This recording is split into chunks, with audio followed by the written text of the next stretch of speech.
16th May at 6 am in Noida's Sector 25, Arushi Talwar was seen at her home in her room's bed, drenched with blood. Her neck was completely ripped off, but on her bed there was no wrinkle. So what had actually happened? Just one day before this incident, 13-year-old Arushi Talwar was excitedly planning her birthday along with her friends and parents. On one side, her friends were organizing a party for her. On the other side, her parents were going to buy a new camera for her. But who knew that Arushi Talwar herself would not be there on her birthday? What had happened on the night of 15th May? Was it a suicide or a murder? How can someone kill a 13-year-old brutally? If all these questions are popping in your mind, then make sure to watch this video till the end. Staying in Noida Sector 25, Arushi Talwar was born on 24th May 1994. And if we talk about Arushi's daily life, then she used to leave early morning for her school. And her mom and dad, who were both dentists, Nupur and Rajesh, would leave for their clinic. Till late afternoon, everyone would come home and eat lunch together, and they used to live like a happy family. But on 16th May 2008, things happened a bit differently. That day, like every other day, at 6 am, the maid working at Arushi's home rang the bell. Hard. Usually, that door used to open at one bell. But that day, after ringing the bell 2-3 times, Nupur Talwar opened that door. After opening that wooden door, she saw that there was another net door that was locked. That is why Nupur went to the balcony and threw the keys down so that her maid Bharti could enter the house. Bharti felt weird seeing all this, because after ringing the bell every day, her home servant Hemraj would open the door. But that day, he wasn't present at the house. Bharti's suspicion that something is wrong in that house became stronger when she saw that Rajesh, who was Arushi's father, he was awake at that time and crying loudly. Now when Bharti asked Nupur that why was Rajesh crying so much, then Nupur pointed towards Arushi's room and said that, "Look what Hemraj did," and ran away. Now when Bharti reached Arushi's room, she stood there like a statue, like a snake had seen her, because she saw the dead body of Arushi lying on the bed. And on her neck there were signs of slitting with a knife. After seeing all this, she quickly called the doctor and informed the neighbor about all this. Now, at 7:17 am, when the police were called, at that time, Talwars and many of their relatives were already present. Now, because so many people were already present there, all fingerprints and other proof had been destroyed, and there wasn't any proof that the police could get. The police started to investigate the whole house, and that's when they found out that there was a lock on the terrace, in which there were many marks of blood. Now it's obvious that after seeing that, the police asked for the key to the lock, but everyone was confused that where actually is the key to the lock. And at that time, Arushi's father, Rajesh, was telling the police that they are wasting their time because he was very sure that the servant Hemraj has done all this. Now, because Rajesh was suspicious about Hemraj, police had started the investigation of Hemraj and announced a price of Rs 25,000 on finding him. Now on one side, when the Noida police had left for Nepal to find Hemraj, on the other side, Arushi's parents had left for Haridwar to carry away the ashes. But in Noida, at their home, something was revealed. After which, listening to, everyone was shocked. This was such a revelation that now the suspicion of Arushi's murder had shifted from Hemraj to Arushi's parents. But what happened? When retired police officers and doctors reached Rajesh and Nupur Talwar's home to ask them how they were doing, at the time they saw that there was blood on the lock of the terrace, and on the ground there were spots of blood, like some dead body was dragged from there. And because the key to the lock wasn't being found, that lock was broken. And just as the police entered the terrace, they saw there a dead body.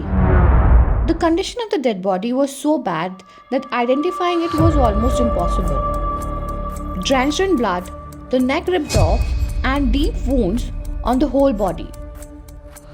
Identifying a far-fetched, but no one was ready to even see that body. After seeing the spots of blood there, it was final that this was the body that was dragged and brought to the terrace. That is why Arushi's parents were quickly called from Haridwar. When Rajesh Talwar was asked to identify this body, he clearly refused. After the police pressurized him, finally, Rajesh identified that body, and that body was of Hemraj, the servant. The whole police team and Arushi's parents, who were investigating the person from Noida to Nepal, was nowhere else but was found dead on that home's terrace itself. Don't you think that this is a well thought plan where the police was misled? Not giving the key to the lock to the police, refusing to identify that body, even after knowing all the proof, hiding them from the police. All this points towards one thing, that the murderer was no one but Arushi's parents. But before we conclude anything, let's know that what actually happened that night. That night, like every other day, Arushi had dinner with her parents Nupur and Rajesh. Hemraj served the food, and after eating the food, Arushi went to her room, and her parents Rajesh and Nupur went to their room. Then Rajesh and Nupur went to Arushi's room, and as a birthday gift, they gifted her a digital camera. After seeing that camera, Arushi was very happy, and that is why she happily clicked many pictures there. According to a record by CBI, it is known that the last photo from that camera was clicked at 10 pm. And at 10 pm, Arushi's parents went out of her room and went to their room. And after that, Arushi was reading her novel. After coming to their room, Rajesh told Nupur that he wanted to do some work on the laptop. So that's why to go to Arushi's room and switch on the Wi-Fi router. Nupur did that, and that night Arushi was awake till late night and was talking to her friends on calls and texts.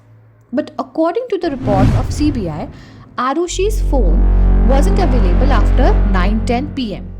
That's why at 12:30 pm her friend Anmol called on their landline.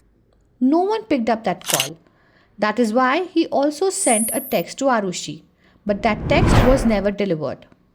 Rajesh was also working on his laptop at that time because his last sent mail was at 11:57 pm. And after that, maybe he would have slept. But as per the CBI report, at 3:45 am, someone switched off the Wi-Fi router in Arushi's room. So who was this person? Who had gone to Arushi's room so late at night? Because Arushi's room was often locked, and the key to that was on Nupur's light table. But Nupur told the police that at that night she did not remember if she locked the room or not. Reports say that Hemraj and Arushi was both killed at around 1 am. So this person who had entered the room that late at night to switch off the Wi-Fi router did not see Arushi's body. Or this person was the murderer himself. The next day, the key to the terrace and apartment was found in Nupur's room, and the key to Arushi's room was found in the living room. So, did someone have an extra set of keys? And if yes, then who had it? So, after all this, the suspicion was pointing toward the Talwars. Before the police came, they hid all the proof, and by calling their servants, floors, windows, and doors were clearly cleaned. But apart from this, something very weird had happened, and it was that starting from 3 a.m. to 6 a.m., from Rajesh's phone, his older brother Dinesh was called. At the same time, from Dinesh's phone, his family friend Sushil was called. And after that, Sushil called a retired police officer Gautam. And from Gautam's phone, an unidentified number was called. And this happened in a loop 6 times. But how was all this possible? Because on one side, Rajesh was grieving about his daughter's death, and on the other side, in a loop of 6 calls were being made. So, how was all this possible? Well, according to one of the theories, it is said that Rajesh caught his daughter Arushi and his servant doing some sexual activities together, and in anger, he murdered both of them. And those calls were being made so that they can remove sexual activities from Arushi's autopsy report. On the basis of this theory, the police arrested Rajesh Talwar on 23rd May. But because there was no solid proof, he immediately got bail. But according to one article, this theory comes forward that Rajesh Talwar had an external marital affair. And when Arushi confronted Rajesh, at that time Rajesh took Arushi's life. And now, this was final that in all this chaos, the family was involved. Because someone from the outside came to their house, the police did not get any proof of that. But another question arises here that why would someone murder their servant and leave their body on the terrace to rot? In 2010, the CBI gave this case to some other team, and in 2011, this case had reopened again. That is why on 11th May 2011, Arushi's parents Rajesh and Nupur had to go to the court, and their opponent gave this explanation of the chaos. That night, Rajesh heard a voice, and that is why he took a golf stick and went to Arushi's room. And just as he reached there, he saw that Hemraj and Arushi were indulged in sexual activities. And after throwing the golf stick, he started hitting Hemraj. But by mistake, that golf stick went towards Arushi, and when Rajesh checked her pulse, she was dead. And so that no one can know about this, that is why he also murdered the one and only witness, Hemraj, on the spot. On November 2013, this case finally reopened, and Arushi's parents, Rajesh and Nupur, were given a life sentence. Everyone thought that the 13-year-old daughter had finally gotten justice. But in 2017, Arushi's parents were released because no direct evidence of them had been found, and now they are roaming free. Arushi's parents still blame the police and say that the police ruined the whole investigation. Till now, this case hasn't been fully solved. Even after 9 years of hard work, those two innocent lives haven't gotten justice, and all the mistakes that were made by the police were because of the pressure of the media. So whose mistake was it? The police? The media? Arushi's parents? Or who? Because of whom did this case mess up instead of closing? What do you think? Do let us know in the comments. Don't forget to like and share this video with your friends.